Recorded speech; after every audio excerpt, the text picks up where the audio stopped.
Things with Wings Productions, with the support of Whimsical Productions and Collected Sounds presents the Skylark Bell Fantôme Friday. I'm your host, Melissa Oliveri. On the last Friday of each month, we pause our reading of Meadow Lane and the Skylark Bell, and instead cover a real-life supernatural, or at the very least, unusual and unexplained experience. Before we dive into today's episode, I want to tell you about the real-life person behind the mysterious presence I encountered in our last Fantôme Friday episode, the bootleggers. He was known as Kid Can, among many other names, and was quite influential here in Minneapolis in his heyday. My friend Amy over at Collected Sounds is putting together a podcast called Volsteadland, which will take a deeper dive into this character. So if you were intrigued by the bootleggers, you may want to check it out.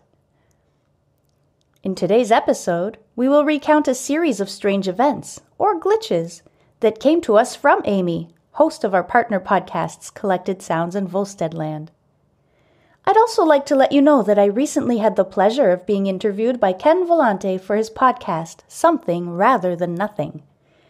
My interview is episode 94 and is titled Melissa Oliveri. Something Rather Than Nothing is available on all major podcast platforms. I'd be honored if you gave it a listen. Now, it's time to get settled in, grab a blanket, a warm drink. Let's get started. It was September 13th, 2020, when I decided I should start keeping track of these things. I didn't really think I needed to.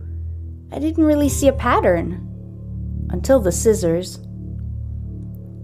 As I'm writing this, I realized that these things all happened in September. Different years, but always September. Strange. The first incident happened about 3 years ago, shortly after we moved into our new house. I was looking for my pillbox. I knew I had recently gotten a new prescription and filled up 2 little pillboxes. I just couldn't find one of them. I distinctly remembered putting it on the shelf in the hall closet on the main floor, but it wasn't there. I searched the entire house, all my purses, drawers, medicine cabinets, everywhere. The box was nowhere to be found. Eventually, I ended up having to fill a new prescription. A few days later, I came home with the new prescription and went to put it away in the hall closet, and sitting right there in front of me was the lost pill box, exactly where I remembered putting it, exactly where I had looked for it several times. The next glitch occurred the following autumn.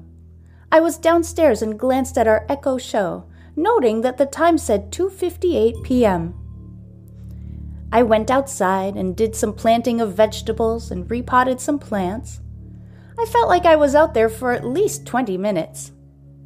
When I came back in, I looked at the same clock on the Echo, and the time read 3 p.m. I was shocked. I know for a fact I was out there more than 2 minutes, since I was listening to music on the outdoor speakers and heard at least 3 songs. This is a whole new level of losing track of time. A few days after the time incident, I was washing dishes and putting things away. I cleaned both pair of scissors and put one away in the butcher block and left the other to dry in the rack before putting it away in the drawer. I started wiping down the counter as my husband came in to help me with dinner.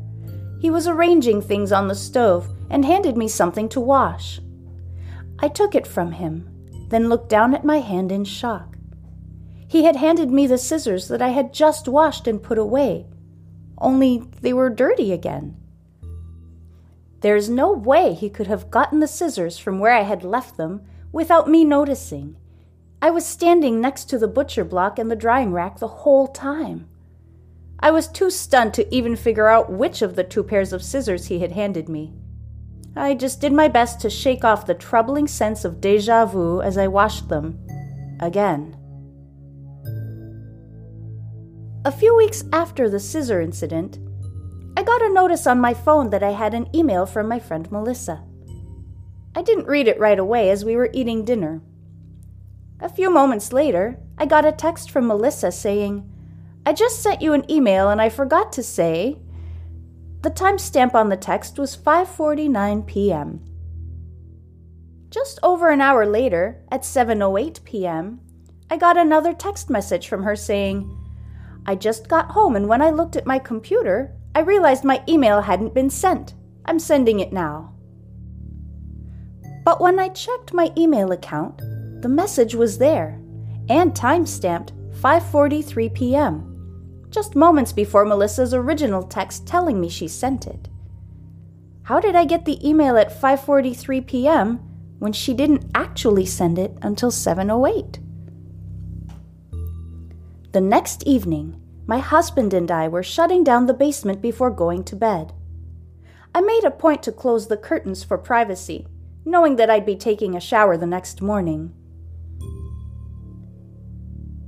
There's a small bell attached to the door leading outside for the dogs to ring when they want to go out. The window's quite wide. I have to walk several paces to get from one side to the other. I pulled the left side closed first. Just as I finished pulling the right side closed, I heard the dog bell ring. I was standing at least 15 feet away from the door. It was notable because I'd never heard the bell ring before as I was closing the curtains, and it happened after I had already started to walk away from the window. But I didn't turn back to look. When I went downstairs the next morning, the curtain was pulled back open. I asked my husband if he had been downstairs overnight. He told me he had not. About 1 week after the curtain incident, I was working in the basement office downstairs. I stepped away for a moment to take a break upstairs.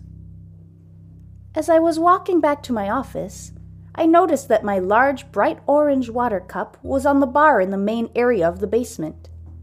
It dawned on me that I should have grabbed it and brought it into the office with me, but I was walking quickly and had already passed it.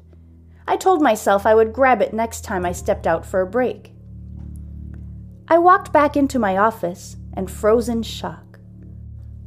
The large, bright orange cup, the same one I had just walked past in a different room 1 moment ago, was sitting on my desk. Thank you so much for listening. Join me next week as we resume our adventures in Meadow Lane and the Skylark Bell. In last week's episode, Magpie and Lucas spent some time in the archives at the local library and learned more about the terrible winter of 1925 when the Carnifex family left the town of Pocket. Next week, we read Chapter 18, The Sketch, where Magpie finds a frightening piece of evidence hidden in a secret compartment in her fireplace, then discovers an addition to her sketchbook that she doesn't remember making, causing her to feel afraid and overwhelmed. Don't forget to subscribe. You don't want to miss a thing. And if you're enjoying this podcast, please leave a review and a rating. They're both greatly appreciated. And now, enjoy an original instrumental song by Cannell called Glitch.